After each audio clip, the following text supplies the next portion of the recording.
Bueno, buenas tardes. Seguimos con nuestra quinta jornada.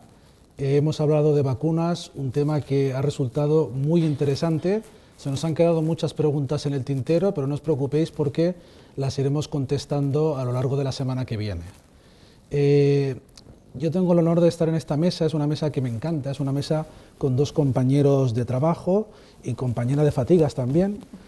Os presento a Elisenda. Elisenda Latorre es presidenta de la Lliga Catalana de Reumatología y de un nuevo concepto que es lo de reumas. ¿Qué es esto? Bueno, hola, gracias por invitarnos. Reumas es una red colaborativa que funcionamos a través de Internet. Entonces, damos servicios de información, de colaboración, incluso acompañamiento a empresas en innovación. Es fantástico, es un nuevo concepto dentro de la Lliga Catalana de Reumatología, pero más amplio. Más ¿no? amplio. Utilizando nueva tecnología, utilizando Internet. Exacto, y llegamos se trata de hacer red entre todos los que proporcionamos ayudas y calidad de vida a las personas que convivimos con cualquier enfermedad reumática. Y en esta mesa que tratamos sobre salud mental, como no, tenemos al doctor Albert Majó. Albert Majó es especialista en psiquiatría, él es director de Psiquiatec y de Institut MIM y es nuestro psiquiatra de referencia en ISATMO, Centro Médico Tecnon. Buenas tardes, doctor Majó. Muy buenas tardes, muchas gracias por invitarme de nuevo y por poder compartir con todos vosotros un día tan especial como este, que es la quinta jornada que vais ya acumulando año tras año. Vamos a lanzar una pregunta, ¿no?, que me hacía esta mañana una paciente, ¿no?, doctor, ¿cuánto va a durar esta crisis, ¿no?, esta ansiedad que tengo con el tema de la pandemia de la COVID? ¿Qué está pasando, ¿no?, a nivel, desde el punto de vista de la asociación de pacientes? ¿Qué pasa con estos pacientes que no paran de llamar a la asociación? ¿Qué ocurre a nivel de salud mental hablando? Pues que provoca muchísima angustia y muchísima incertidumbre. Y eso que las personas que convivimos con nuestras enfermedades estamos acostumbrados a la incertidumbre, porque funcionamos, son enfermedades que funcionan a brotes, ¿no?, que a temporadas estás bien y de repente estás mal.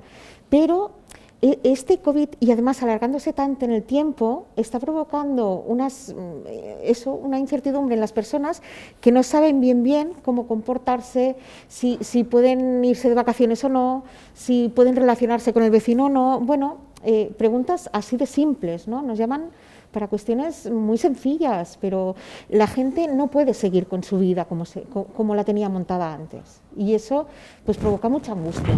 Mucha angustia. Está claro, doctor Majó, que todos los profesionales sanitarios nos ha tocado, nos estamos esforzando el día a día al máximo. Los que están en la UCI, los que están con los hospitalizados, los que están en consultas externas, pero ¿qué ha pasado en la consulta de psiquiatría, de psicología? A ver, yo te diría, intentaré ser concreto, lo que pasa que me estás preguntando sobre lo que considero que es la pandemia de la pospandemia de la COVID-19. La pandemia en salud mental para mí es uno de los factores que podemos hablarlo de esta manera y lo podemos decir con estas palabras tan fuertes, ¿no?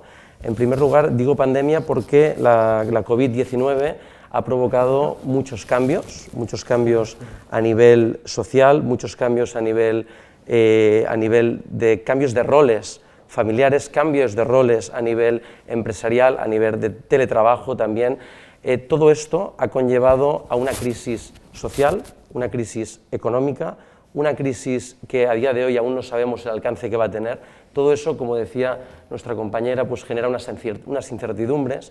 Esas incertidumbres afectan directamente a aquellas personas que previamente ya tenían y ya sufrían de alguna enfermedad mental y luego también, lógicamente, predispone a que haya una acumulación más de pacientes y que eso ha sido como un catalizador para incrementar nuestro número de consultas, ¿no? Es importante que definamos los grupos poblacionales que más se han visto afectados. Pienso que tenemos 4 grandes grupos poblacionales. En primer lugar, hablaríamos de los adolescentes.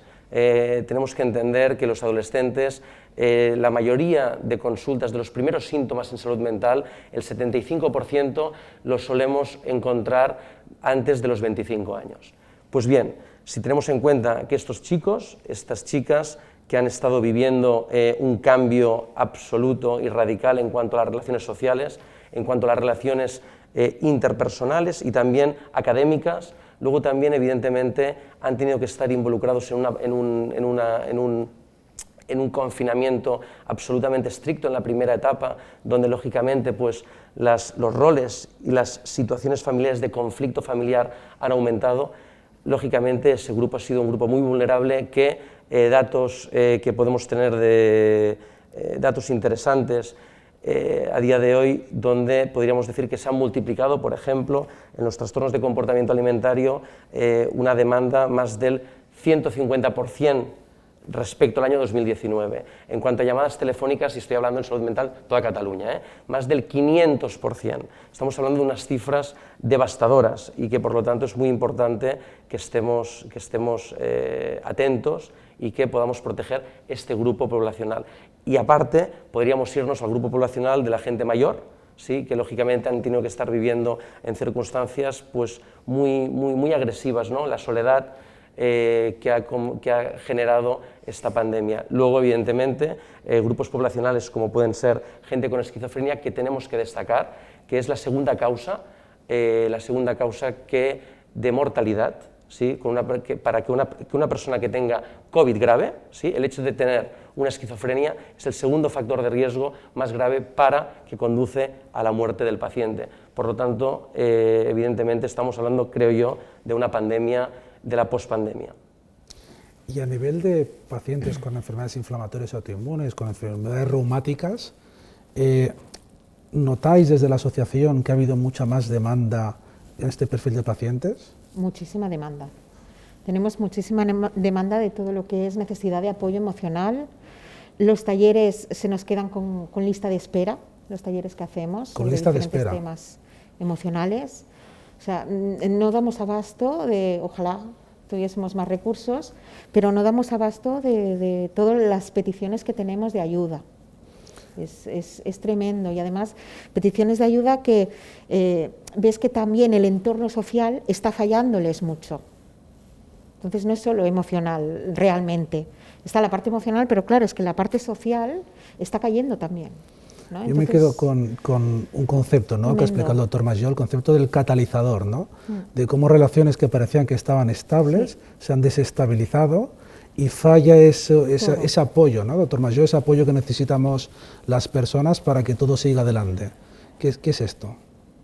Bueno, yo pienso que el ser humano, una de las variables fundamentales es el mecanismo de la interrelación personal, ¿no?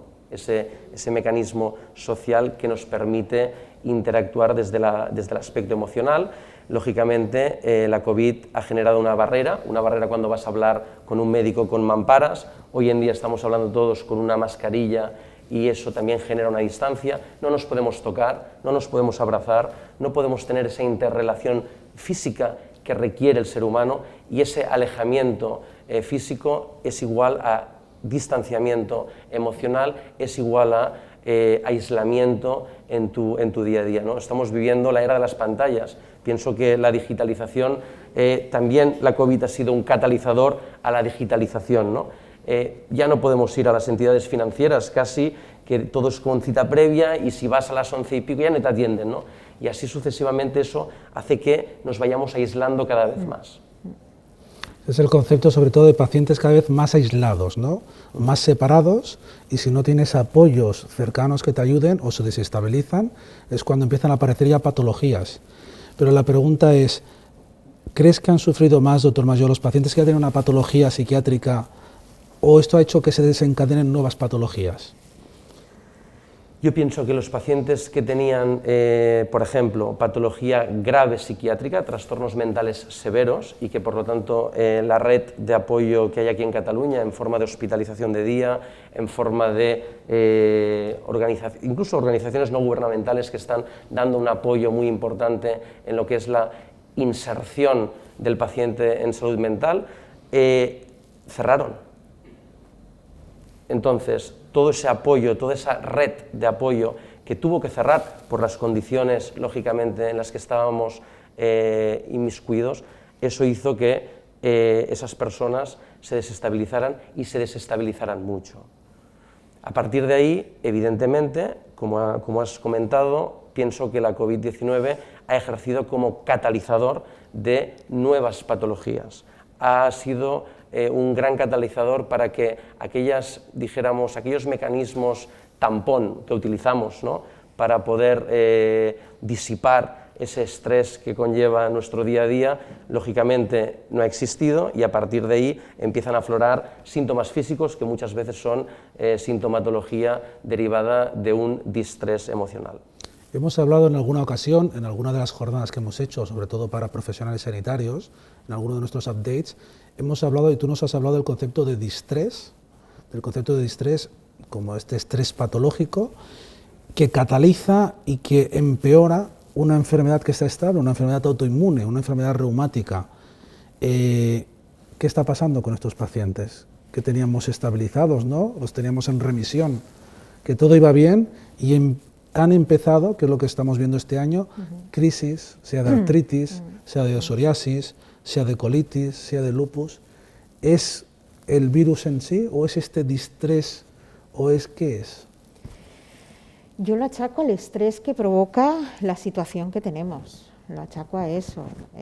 Y además que cuesta mucho que te visiten, las visitas eran telefónicas, si nos acordamos, no podíamos ir al hospital a que nos viesen, se hacían cambios de tratamiento por teléfono, gente que incluso tenía cambios de tratamiento y no le explicaban cómo, o sea, le cambiaban la forma de administración del tratamiento, de ponerse el tratamiento en el hospital de día a tenérselo que poner en su casa, y nunca se habían pinchado, ¿no? ¿Cómo le explicas a esa persona por teléfono, ¿no?, estos cambios de administración? Es dificilísimo, y eso provoca un estrés muy grande. Además, cuando haces un brote, ya estás nervioso, ya ves que aquello está fallando, te toca cambio de medicación, bueno, ya empiezas a hacer la película, ¿no?, de, ostras, otro cambio de tratamiento, sobre todo si llevas poquito tiempo con la enfermedad, ¿no? Entonces, eso, bueno, aparte desanima, bueno, es muy complicado de gestionar una enfermedad como las nuestras, es complicadísimo, ¿no? Y entonces, gestionarlas además por teléfono, todavía es mucho más complicado, y si nos acordamos, en los hospitales costaba mucho que te cogiesen el teléfono, costaba mucho absolutamente hacer cualquier cosa. ¿Y ahora se ha normalizado más la situación o aún no? Se ha normalizado más, pero sigue habiendo muchísimo retraso. Tenemos gente que hizo la primera visita y todavía no ha llegado a hacer la segunda, en 1 año y pico. ¿No? Y tiene la medicación de fondo y todavía no le han puesto otro tratamiento y esa medicación no le está funcionando. O sea, tenemos llamadas muy desesperadas. Y este concepto de distrés, ¿no?, como catalizador de una enfermedad autoinmune, de una crisis de una enfermedad autoinmune, ¿qué es lo que estamos viendo, doctor Majó? Bueno, lo que estamos viendo es que los factores que generan ese distrés, esos factores desarrolladores, esos factores de riesgo, pues en sí la propia COVID es un gran factor de riesgo. Por lo tanto, esa enfermedad que ha generado retrasos muchas veces en el diagnóstico y retraso muchas veces en la atención, lo que ha generado es, lógicamente, lo que estamos viendo en las consultas, ¿no?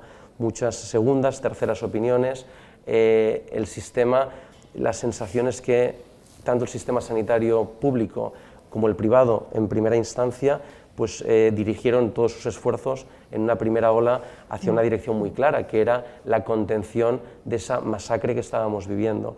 Lógicamente, con el tiempo, pues todas nuestras consultas se han visto cada vez más sobresaturadas de pacientes que no pueden o que no han podido ser atendidos en este pasado, dijéramos, presente pasado, ¿no? Es decir, que estamos a día de hoy aún seguimos colapsados y seguiremos colapsados. De hecho, la unidad post-COVID cada vez está trabajando más, cada vez estamos atendiendo a más pacientes y eso no para. Y evidentemente afecta a cualquier tipo de enfermedad y las enfermedades autoinmunes, lógicamente, también. Y mirando en positivo, ¿no?, y dando ¿qué consejos podemos dar a los pacientes, a las personas que se están viendo que tienen enfermedades autoinmunes, que tienen enfermedades sistémicas, bueno, y a todos en general, ¿no? ¿Qué consejos podemos dar sobre todo para detectar, ¿no? Para detectar algo que está pasando mal, cuándo pueden o tienen que ir a un especialista, cuándo deben de consultar a un especialista. Esto por un lado. Doctor Majó. Hombre, yo pienso que cada vez, de hecho, la marató de TV3 de este año precisamente va dedicado a las enfermedades mentales, a la salud mental. Pienso que uno de los trabajos que hay que hacer y que cada vez la gente asume más es la desestigmatización del concepto salud mental, ¿no? Todos y cada uno de nosotros somos personas vulnerables para padecer una enfermedad mental, todos. Dicho esto, cualquier persona que padece una enfermedad somática, cualquier persona que padece cualquier tipo de enfermedad, aún es más vulnerable. Si hablamos de las enfermedades autoinmunes, estamos hablando de enfermedades crónicas. Por lo tanto, de per se, una enfermedad crónica empieza ya de base a ser un factor de riesgo tremendo para padecer cualquier tipo de afectación en la salud mental. Por lo tanto, el concepto sería trabajo multidisciplinar, es decir, que el abordaje de tu patología, sea la que sea, siempre que sea una patología crónica, deberías de ser atendido de manera multidisciplinar, con los distintos especialistas para que las cosas fueran bien. Esto, Elisenda, ¿hay esta percepción realmente? ¿Hay este estigma con el psiquiatra, con el psicólogo, sobre todo con el psiquiatra? Yo creo que cada vez menos. Cada vez menos. Y cada vez la gente llama más para pedir visitas, ¿no? Nosotros, por ejemplo, damos servicio de psicología y cada vez nos llaman más para este servicio, sin ningún tipo de problema. Incluso familiares nos llaman. ¿Familiares? Sí, porque necesitan saber cómo pueden ayudar a esa persona que tienen al lado, que cada vez se encuentra peor. Entonces, y niños, papás, claro, porque hay niños con enfermedades autoinmunes, jóvenes, como antes explicaba el doctor, y necesitan poder tener herramientas para ayudar a estas personas. Quizás el psicólogo está menos estigmatizado, ¿no? El ir al psicólogo no tanto, pero cuando derivas, ¿no? Cuando necesitas el apoyo de un psiquiatra, ¿hay ese estigma aún con el psiquiatra? Yo creo que en nuestro colectivo cada vez menos, están muy acostumbrados a que la psicóloga les derive, yo creo que cada vez menos. Hemos avanzado. ¿Qué percepción tenéis, doctor Majó? Yo tengo una percepción que el estigma cada vez se va... Me refiero, cuando llega el paciente, ¿no? Sí. Me han dicho que venga aquí con usted, que es el psiquiatra. ¿Qué ocurre? Yo pienso pero que... yo no, siempre te dice que pero yo no quiero tomar nada, pero yo no quiero tomar nada. Sí, porque lógicamente el estigma normalmente va asociado a dos conceptos. Uno, el desconocimiento, y luego dos, el miedo. Entonces, lo que tienes que hacer es quitarle el miedo, luego dos, quitarle ese desconocimiento. Eso pasa entre nuestros propios colegas, es decir, si médicos que han estudiado la carrera de medicina, que incluso también han estudiado, lógicamente, la asignatura de psiquiatría, muchas veces, a veces hablando con compañeros dicen es que yo no creo en la psiquiatría, como si fuera una religión. La psiquiatría dejó de ser una religión, creo yo, desde que se inició, es decir, es una ciencia basada en la evidencia científica y evidentemente pues no sigue el correlato anatomopatológico que sigue, por ejemplo, pues la oncología, ¿sí? Pero evidentemente estamos hablando de muchas enfermedades en el campo de la medicina que no siguen ese correlato anatomopatológico, ¿no? Sin embargo, la psiquiatría, como aún no tenemos ese análisis que nos detecte la depresión, como aún no tenemos ese TAC que nos detecte la esquizofrenia, o como aún no tenemos esa analítica que nos detecta que tienes una ansiedad, en una sociedad tan tecnificada y con tanta idealización de la tecnificación, la historia clínica parece que pierde sentido, pero gracias a Dios, y como sabéis todos los médicos, un buen análisis clínico, una buena historia clínica te da un valor absoluto en el diagnóstico, y más en el campo de la psiquiatría, porque carecemos de esas herramientas secundarias. Y Elisenda, ¿qué consejos podemos dar a los pacientes a nivel de salud mental? ¿Qué consejos dais en la Lliga, ¿no? para cuidar esta salud mental, ¿no? El año pasado hablamos de la salud física, ¿no? De la actividad física, con la doctora María Carrero, y hablamos de pautas de actividad física, pautas de respiración, marcha nórdica, el aquagym, salir a caminar.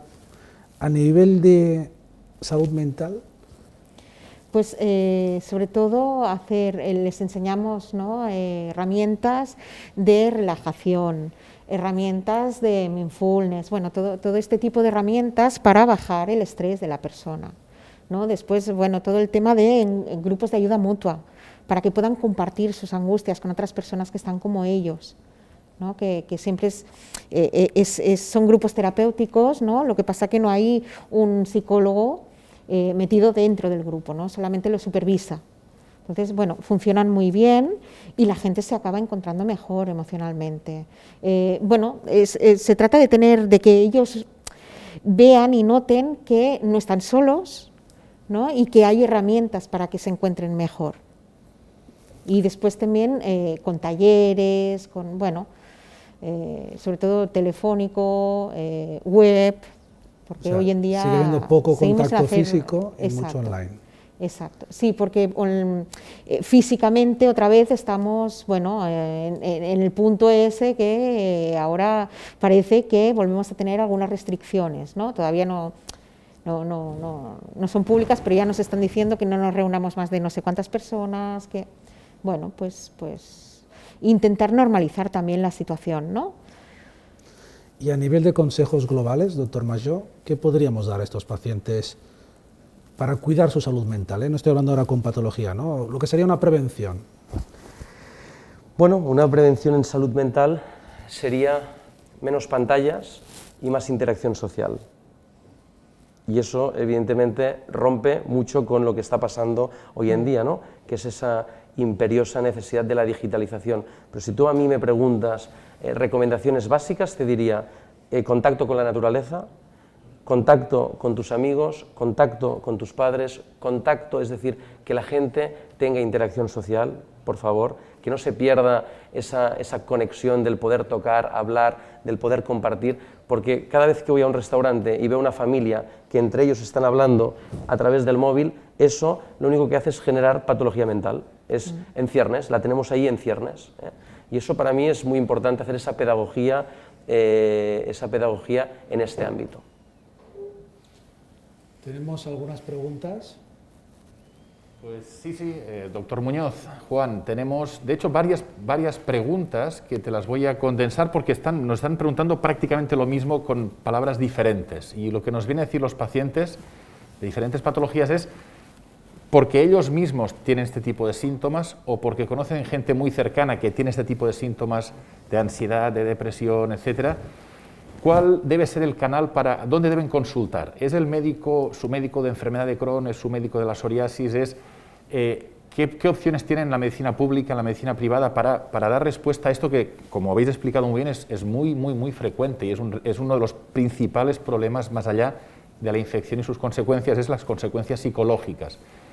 Los pacientes nos dicen, yo tengo estos síntomas, los estoy escuchando, yo me reconozco, ¿dónde debo de ir? ¿Debo ir al médico que me lleva la psoriasis o debo de pedir al médico de la psoriasis que me remita a un psicólogo, un psiquiatra experto?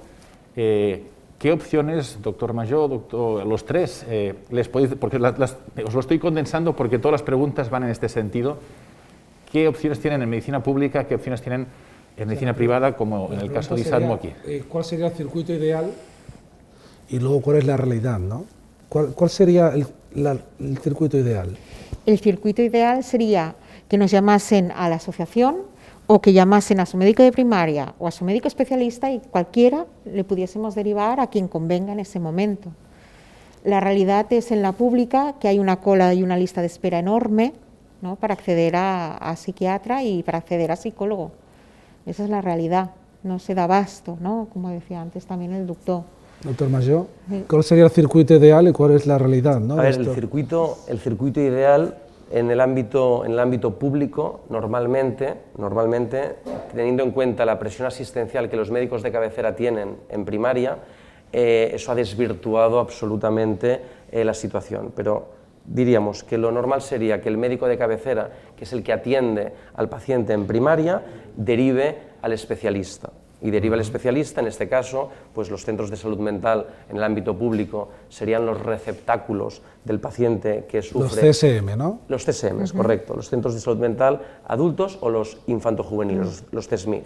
Eso en el ámbito de lo que sería la medicina pública. Y en el ámbito de la medicina privada, pues lógicamente ahí ya es más compleja la derivación, ¿no? Normalmente ya el paciente muchas veces, a través de su mutualidad o por vía privada, el que va al especialista es el propio paciente. No suele existir normalmente, ¿sí?, la figura de un director de orquesta, que los hay y que los tendría que haber y más, pero normalmente el paciente de mutua, él mismo, va directamente al especialista, ¿no? Cosa que no debería ser lo adecuado. Lo adecuado debería ser que hubiera, pues como funciona en el ámbito público, pues un director de orquesta, que es un médico de familia, un internista, médico de familia, ¿sí?, que sería el que debería de derivar al especialista. Bien, y en este caso sería a un especialista, pues como nosotros, psicólogos, psiquiatras, que seríamos los encargados y los más preparados para atender este tipo de pacientes. Este es el modelo, ¿no?, que siempre defendemos aquí en Tecnon, en ISATMO,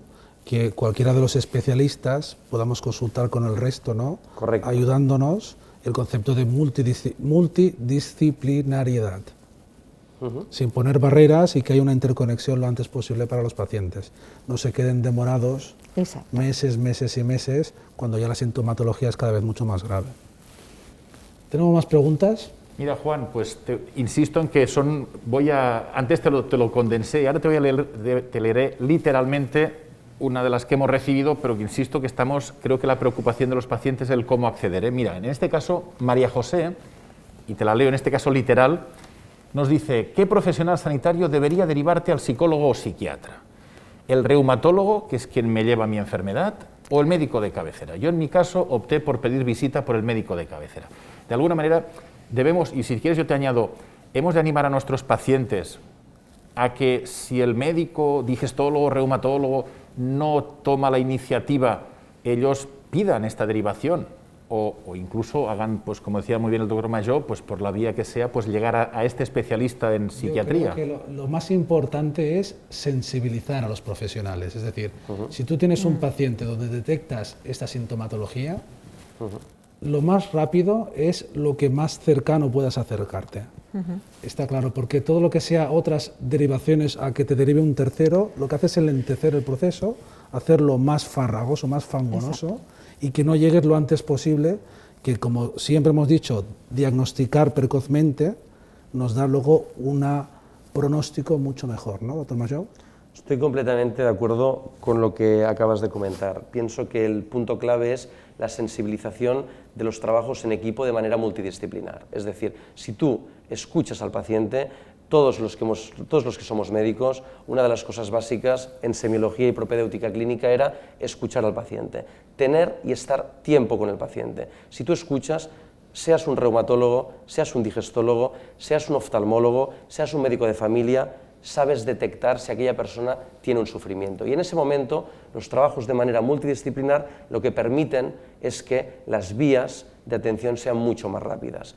A la pregunta concreta, ¿debe ser el reumatólogo, debe ser el médico de familia? Da igual.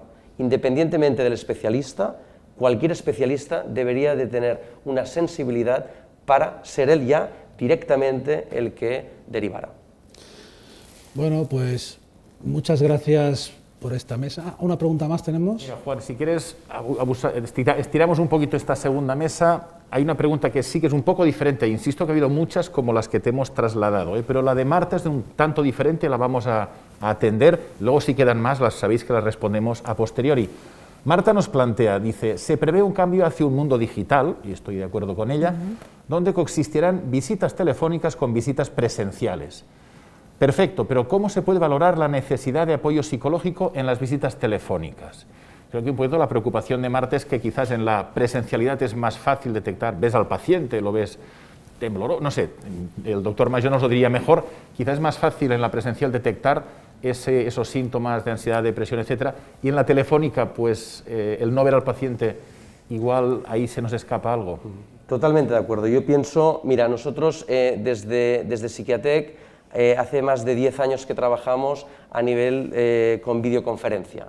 Nosotros visitas telefónicas hacemos mínima, muy pocas. Realmente te podría decir que es un 0,1% de las visitas que realizamos. Por lo tanto, realizamos a día de hoy un 70% visitas presenciales y un 30% visitas online. Las visitas online sí que son a través de plataformas que permiten ver al paciente, que permiten el face to face, es decir, que permiten no la interacción cuerpo a cuerpo, es decir, dentro de lo que sería la sala, pero sí que permiten ver toda la parte, dijéramos, del discurso no verbal, ¿no? Esa parte que es tan importante en estos casos. Por lo tanto, yo lo que le diría a Marta es que las visitas telefónicas, desde mi punto de vista, tienen que ser cosas muy concretas para resolver problemáticas de medicación concreta, pero jamás para realizar una visita. Desde mi punto de vista, porque en la clínica nosotros no tocamos,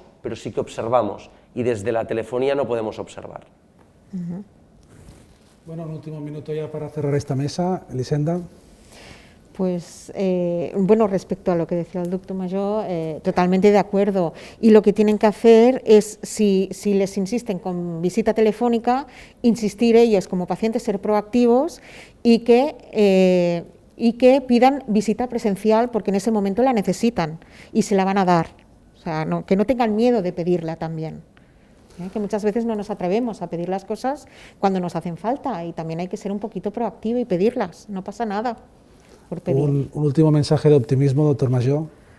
Bueno, el mensaje de optimismo, pienso que estamos frente a una situación, desde mi punto de vista, muy grave, y el optimismo es que cada vez más, cuando el ser humano se ha enfrentado a situaciones graves, a lo largo de la historia se ha demostrado que hemos sido capaces de tirar adelante. Por lo tanto, pienso que tiraremos adelante, tiraremos esta sociedad adelante, pero tenemos que hacer muchos deberes. Y sobre la digitalización, quiero ser pesado en este aspecto, porque a mí me preocupa mucho la digitalización, porque nos aporta cosas muy buenas, cosas extraordinarias, como las videoconferencias, pero por otro lado también nos aleja muchas veces del contacto personal y puede generar, y de hecho ya está generando, muchos procesos adictivos, está generando muchas problemáticas vinculadas con los trastornos de angustia y de depresión, y que por lo tanto diría yo desde mi punto de vista que es muy importante la psicopedagogía desde el instrumento de la familia en las escuelas, trabajar desde la base para tener un mundo mejor, y por lo tanto podemos, porque tenemos las herramientas, pero tenemos que querer. Me gustaría quedarme con el mensaje de salir a caminar a la naturaleza, salir en pequeños grupos, pero tener algo de sociabilidad al aire libre. Seguimos con la siguiente mesa. Muchas gracias.